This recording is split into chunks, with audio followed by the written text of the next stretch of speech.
Good morning. I'm your host, Stanley Rogers. Today I have with me my three analysts. And today we're going to be discussing the 2021 NBA All-Star Weekend. Guys, over the weekend, I've seen a lot of people with a lot of different opinions, some analysts and some fans going over and discussing whether the NBA All-Star Weekend was good, if it was a success or not. In my opinion, it was a little rough. I know with the COVID guidelines and all that, going on, I know it was a little difficult for them to host it as they usually did. But there were some really aggravated and upset fans. So, Lloyd, I'm going to start with you. Do you think that the 2021 NBA All Star game was a success or not? Thank you, Stanley. Good morning to everyone watching IUP Sports Takes. You know, Stanley, nothing this year has been quite normal, it seems to me, especially in our world of sports. Every single year, the NBA All-Star Weekend is one of the most anticipated events in all of sports.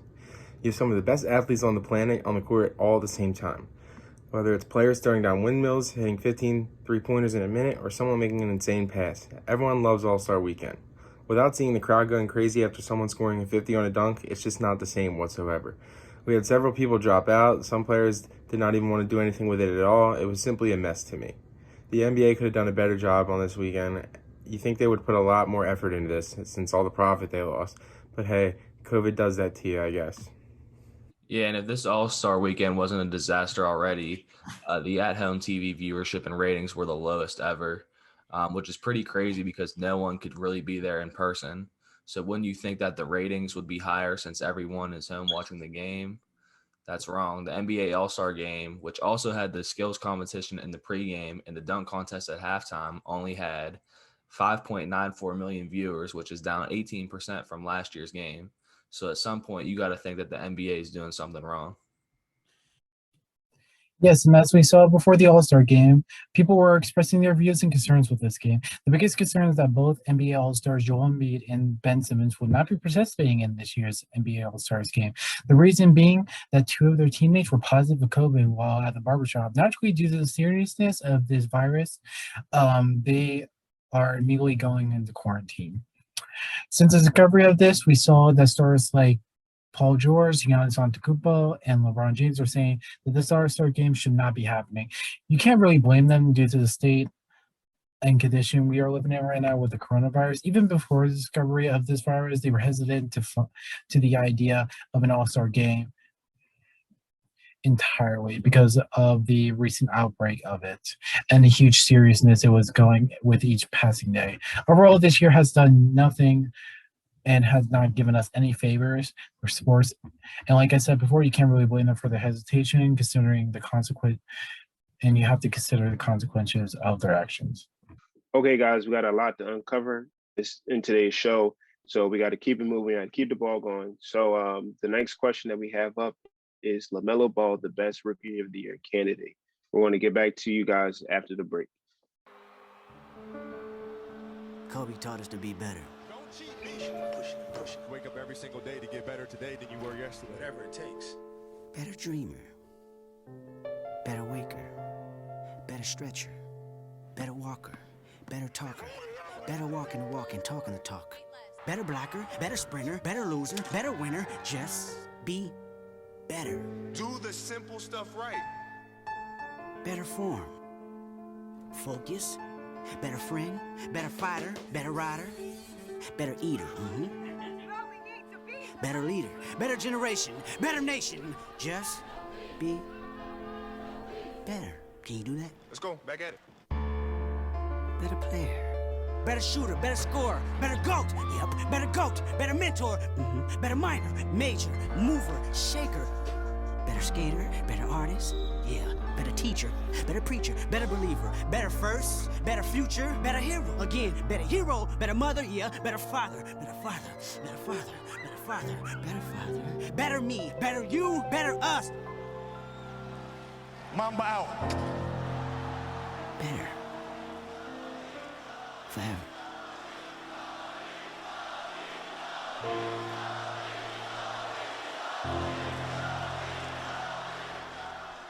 Welcome back, guys.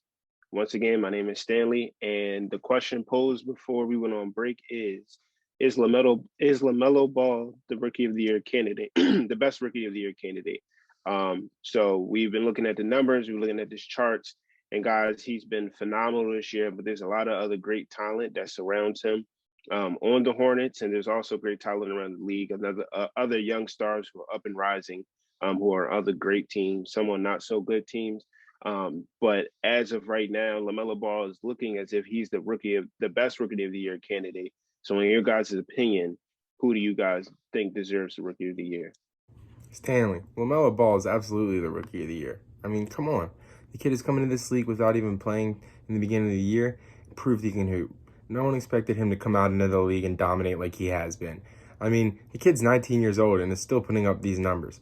The Hornets are not a particularly good team whatsoever, but he has them sitting in the 7th seed in the Eastern Conference.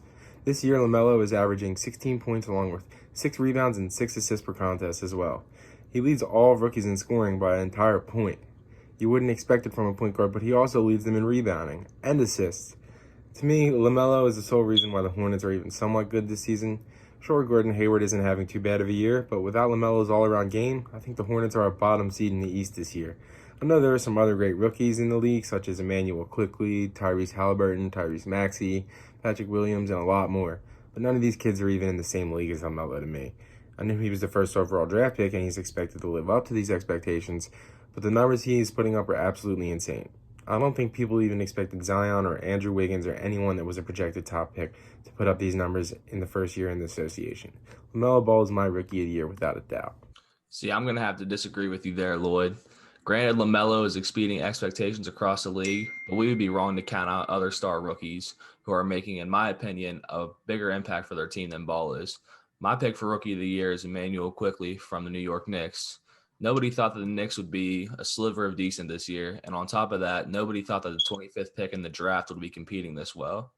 Quickley has not started a single game this season so far and is playing 11 minutes less per game than Ball. Even though he's not played as much, his stats are close to beating Ball in every department except for rebounding. Quickley, in just 19 minutes per game, is contributing 12 points and 3 assists. We've seen the Knicks team that whenever Quickley plays more minutes, this kid goes off. For example, on March 2nd against the Spurs, Quickley played 29 minutes and went off for 26 points and 4 assists. To state it simply, when Quickley plays more, he performs better than Ball. Well, I am here to throw an even bigger curveball because I believe that this year's NBA Rookie of the Year should be Tyrese Halliburton from the Sacramento Kings. Looking at his stats, he's averaging around 13.2 points, 5.4 assists, and 3.6 rebounds a game. So he is a reliable player. In addition, he's been really clutching up right now with 3-pointers, especially with the game-winning shot against the Knicks. One thing for sure is that he is been a sleeper pick for anybody in terms of the NBA, and I think that he would be fit really well on any team and be just as effective. So to wrap up my thought here, even though he's now outscoring or outplaying as the other two rookies, I think Tyrese Halliburton is a tough, clutch, and underrated player that everybody underestimates, but he is here to prove everybody wrong. So I think he is the Rookie of the Year. With that decision out of the way, we will be going to commercial, and then afterwards we will be looking at the MLB and some of our favorite moments from this year's NFL season. So stay tuned for that. We're never alone. And that is our strength. Because when we're doubted, we'll play as one. When we're held back, we'll go farther and harder. If we're not taken seriously, we'll prove that wrong. And if we don't fit the sport, we'll change the sport.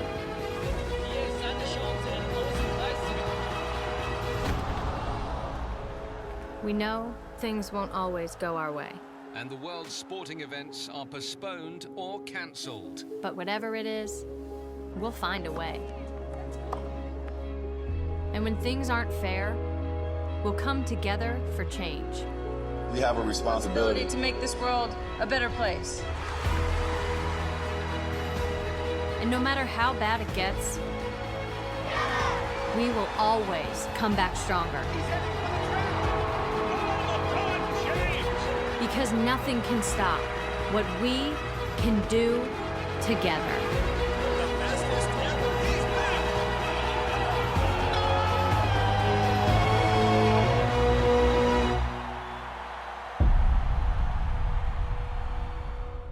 Welcome back, everyone.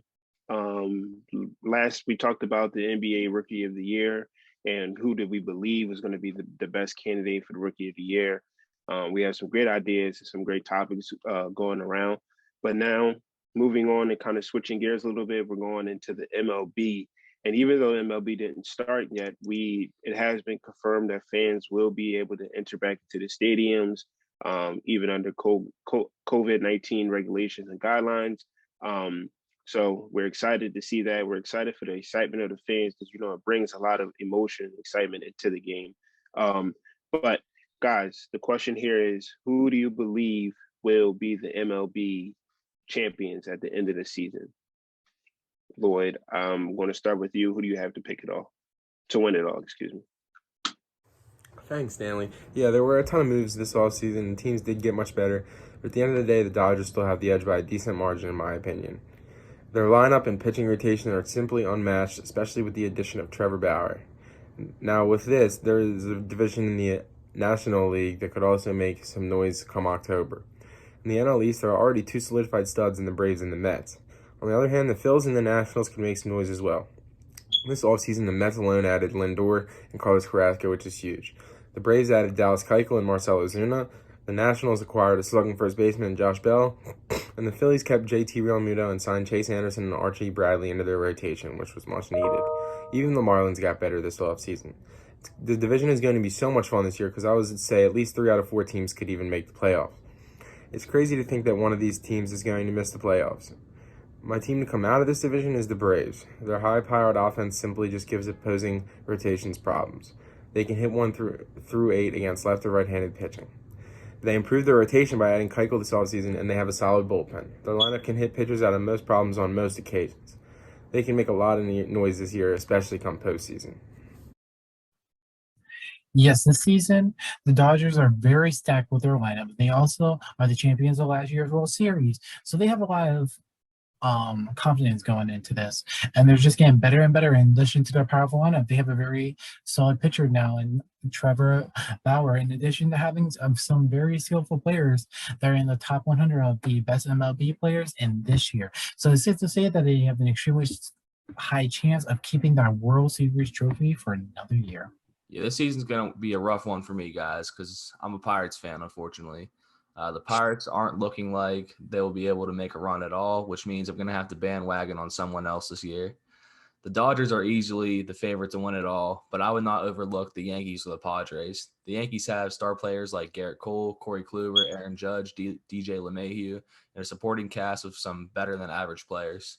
The Padres, on the other hand, have breakout star Fernando Tatis Jr., stud pitchers Yu Darvish and Blake Snell, and Manny Machado as well. I would not doubt any of these two teams to go far, and I would not count them out of the World Series picture. I'm also interested to see who the breakout stars of the MLB season will be this year, and I'm sure that we won't just be disappointed. Thanks, guys. A lot has been packed into the MLB, and a lot of information is coming out from different analysts and different people who are giving us information and different things like that. So we definitely appreciate that. We appreciate everybody who works with IUP First Take. But moving on, guys, the big question here, the hot topic now is the NFL. So I know a lot has been coming out recently about the NFL and different people doing a lot of different things. A lot of different rules and regulations have been changing because of COVID. And I know a lot has been shocking us, as fans in general. It's like every time I look down and see my phone, it's something else going on about the NFL, the owners, the players, the community. So guys, the question right here is, what has been the biggest shock for you guys in the NFL last season? This NFL offseason was a roller coaster ride as expected. So many crazy things happened this year, led by Tom Brady leading the Bucs to their Super Bowl title. What truly caught me off guard was this year's rookie class. Starting off with Justin Herbert, he didn't lead the Chargers to a promising record, but he showed so much promise by an average offensive line while having to deal with injuries around him all year long. Once the Chargers get him weapons, he will be a stud. The next rookie I want to mention is Justin Jefferson. This kid came into the league and had more receiving yards than some big-name guys like Julio Jones. No one saw that coming. He single-handedly kept the Vikings in some games on offense because he is that talented. Another rookie that exceeded expectations by far is James Robinson. He was not even expected to make the roster this year, and he came out and absolutely dominated. He was a total threat, being able to receive and run at both an elite level. the Jaguars were playing in any close games this year, he was likely the reason. There are so many other guys I could talk about, like Chase Young, Antonio Gibson, Jonathan Taylor, and many more, but the impact those guys had on their teams was unmatched. Yeah, I would have to agree with you, Lloyd, that it was wild to see all the rookies emerge as star players this season. But what shocked me more was the Cinderella story of the Buffalo Bills. The Bills went 15-4 this year, and star quarterback Josh Allen rose to the top QB this year, in my opinion. Allen, who's only 24 years of age, threw for over 4,000 passing yards with 37 touchdowns and only 10 interceptions. I do not think anyone saw this type of performance coming out of Allen this season. Star wide receiver Stephon Diggs also had an insane year for the Bills alongside Allen. Diggs had over 1,500 receiving yards and 8 touchdowns for the Bills. This team was absolutely awesome, and I cannot wait to see how the Bills Mafia performs in this upcoming season. I would have to say that one of the most shocking moments from the roller coaster of a year that we've had for the NFL is the very clutch catches that every team has had, either for a game winner or to just show off a player's athleticism. One of those moments, and my favorite, was when Arizona was playing the Bills. The score was 36-26 in the fourth quarter with 30 seconds left around. The Cardinals needed a touchdown to win the game. On the final 10 seconds, Rory got the ball and threw it downfield to the end zone with 6 seconds left in the clock. DeAndre Hopkins caught and scored the touchdown over 3 people. The catch itself was incredible. I was not expecting him to catch it. And it shocked a whole bunch of people as the Cardinals walked off with that victory from an inhuman catch from DeAndre Hopkins. Well, there you have it. The NFL is overflowing with heat right now at the moment. There's a lot to go on. There's a lot to unpack. But moving on, but sticking within the NFL, Antonio Brown, he hasn't signed with the Buccaneers yet. I don't know what the deal with that is, because we know Antonio Brown as one of the best wide receivers in the game, if not the best. We know he's had some falling out with Pittsburgh. He has some falling out with the Raiders. And now he has found a new home with the Buccaneers, but it seems as if it's short-lived at this point. Because he has not yet signed with the Buccaneers. But so the question is, guys, do you think Antonio Brown should sign back with the Bucs, or should he move on? This is a tough one, Stanley. Antonio Brown, in his prime, was one of the best receivers of our generation. He's nowhere near that anymore, but AB could be a great addition for a couple of squads around the league. Teams like the Ravens or Eagles could really use a player like him. With this being said, I think it's best for AB to stay with the Bucs. They took a chance on him, and it paid off. He even scored a touchdown in the Super Bowl. Him and Tom Brady clearly have some sort of connection, and it works to great measures. It would be silly for him to not stay in Tampa and try to get a couple more rings with Tom Brady. Yeah, Antonio Brown is one of the only players from the Super Bowl team to not return to the Bucs for the upcoming season. Brown could easily get a good contract from the Bucs, but I believe that he thinks he could get a better contract somewhere else. Personally, I think that he should stay with the Buccaneers and take the contract that they offer him. Brown has had a ton of controversy in the NFL, and I'm not sure that teams would be willing to take that risk. The Buccaneers were able to keep Brown in control, and he had a pretty successful season with them. I would not turn my back on the Bucs since they were the ones to welcome him back whenever he could have been banished from the league. I don't think Brown can find a better team or a better contract anywhere else, so hopefully Brown makes a smart move and stays with the Bucs. I think he should take the deal. I don't think any other team would really be taking him right now. So why wouldn't he want to sign? And they literally just won a Super Bowl. So just re-sign and just win another one. Yeah. So hopefully Antonio Brown can make the best decision for himself. I know everybody here is rooting for him. His fans are rooting for him. His teammates. Everybody's in his corner. So hopefully Antonio Brown can do what's best in his own interest. But moving on, my favorite point in the episode and the show, March Madness, it has been a ride. I've watched the whole thing with my friends and family, and it's felt like an emotional ride up and down. A lot of upsets, a lot of different things going on. So guys, to turn it over to you. So guys, what do you believe is the biggest takeaway from this year's tournament? Well, guys, the tournament this year was absolutely insane. I didn't see half of those upsets coming, and quite frankly, I don't think anyone did. From the beginning, I really thought Baylor was going to win it all. The determination and discipline that all their players showed throughout the season in dealing with COVID and other injuries, people were saying they could have gone undefeated. In the end, I was happy to see them win. I was more than shocked to see teams like Ohio State and Texas to get upset in the first round. There were a handful of double-digit seeds that somehow made it out of the first round. Also, UCLA did the impossible and made it to the national championship game as an 11 seed. That would have been nuts. I was truly shocked to see Gonzaga get blown out like that, though. I expected that game to be a dogfight, and it was simply never even close, not even after the second minute. Yeah, this year's March Madness tournament was awesome, to say the least. I personally had Gonzaga going to the championship versus Baylor and winning, and unfortunately, Baylor blew them out in the end. We saw huge upsets, like 15 seed Oral Roberts make it to the Sweet 16, 11 seed UCLA make it to the Final Four. Just insane. My favorite game by far in the tournament was the Final Four matchup between Gonzaga and UCLA. That game went to overtime and was won by an insane game-winning shot by Gonzaga's Jalen Suggs. I wish the championship game would have been a little bit more competitive, but overall, I had a great time watching the tournament as well as filling out brackets and seeing how my picks turned out. Yeah, I thought March Madness was pretty awesome this year, despite the fact that my team Kentucky didn't make it in this year because we suck. But since they didn't make it in, I was always waiting for like the next upset that happened afterwards because we had a lot of those, like you said before, like with Ohio State and Texas being blown out, getting taken out by like double digit seed teams pretty early on, and Roberts making it to the Sweet 16, and even UCLA making it all the way up to the Final Four. But unfortunately, winning over teams like Michigan and Alabama to get to that fourth seed, with unfortunately UCLA losing to Gonzaga from a half-court three in overtime. It would have been nice to see UCLA in the finals, but in the end of the day, they probably would have gotten blown out by Baylor even more than Gonzaga did. But it was nice to see them in the Final Four.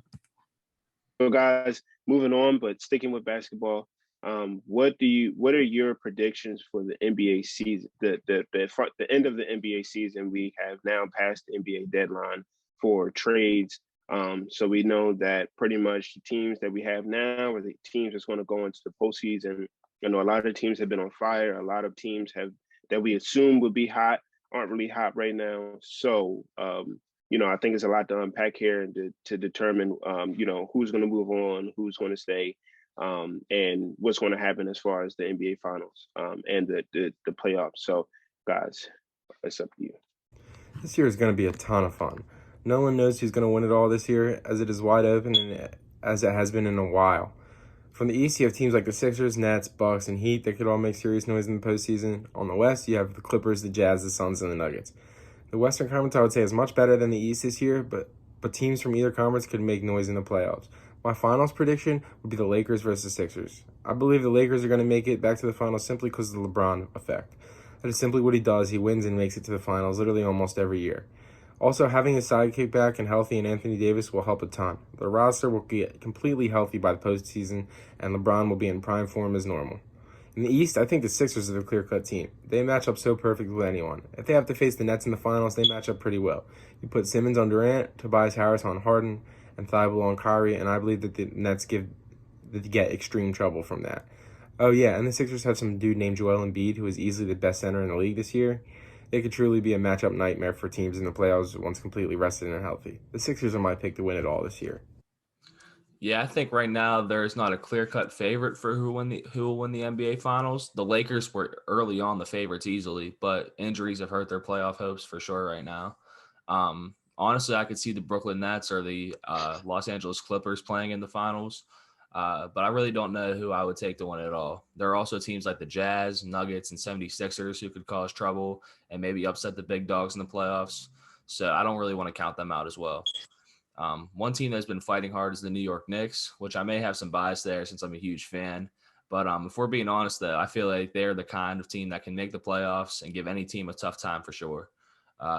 Look at the other night how the Knicks played against the Nets. They were out there and forgot about big names and records and just played hard basketball. It's teams like that who can make noise in the playoffs and have a huge potential to knock off some good teams. As far as MVP goes this season, I think the best player this year so far has been Jokic. He's been a beast on the offensive end of the floor, and there's no doubt that he's the reason behind the Nuggets' success this season. I would have to agree that the Brooklyn Nets have a very stacked team and are a high contender right now for for being the NBA Finals winners. But there's a lot of other teams that I think have a really good shot, like the Lakers, Jazz, Knicks, Nuggets, 76ers, and the Los Angeles Lakers, in addition to the Bucks. I think all of them have a very good chance of being this year's NBA Finals winners. As for the MVP award this year, there's some really good contenders like LeBron James, who's always put on the show whenever he's on the court and has been doing extremely well with the Lakers this year. Nikola Jokic, who has been a real anchor for the Nuggets this year and has gotten them through a lot of their tougher games. And Joel Embiid, who's been getting better and better with every game and has been a big asset for the 76ers. If I had to choose one, I would have to go with Jokic. So great stuff today, guys. We had a lot to unpack today, but we got through it in a timely fashion. So good job on everybody. If you like what you see, you can follow us here. You can catch us here every morning, IUP First Take.